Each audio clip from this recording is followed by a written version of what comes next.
Dyslexia যার সাথে সম্পর্কযুক্ত: গাণিতিক বিশৃঙ্খলা, ব্যবহারিক বিশৃঙ্খলা, পঠন বিশৃঙ্খলা, মানসিক বিশৃঙ্খলা। সঠিক উত্তর কোনটি হবে বলো? এখানে সঠিক উত্তর হয়ে যাবে পঠন বিশৃঙ্খলা।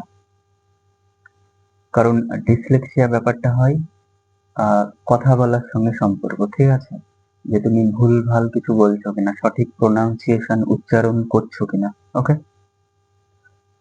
তো এখানে মানে সঠিকভাবে পড়তে পারা, যেমন অনেক বাচ্চা আছে 6-কে 9 পড়ে বা 9-কে 6 পড়ে, উল্টো পড়ে, বা ঠিকঠাক বলতে পারে না, বানান করতে পারে না, উচ্চারণ করতে পারে না।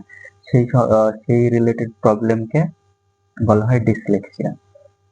আবার দেখা যায় কিছু বাচ্চা আছে ভুলভাল লেখে, বলে এক লিখে আরেক, ঠিক আছে, সঠিকভাবে লিখতে পারে না, সেটা হয়ে যায় ডিসগ্রাফিয়া। ওকে, তো এখানে ডিসক্যালকুলিয়ার কথা বলেছে, যে গাণিতিক বিশৃঙ্খলা, এটা হয়ে যাবে ডিসক্যালকুলিয়া। তো সঠিক উত্তর এখানে হয়ে যাবে ডিসলেক্সিয়া, পঠন বিশৃঙ্খলা। ওকে।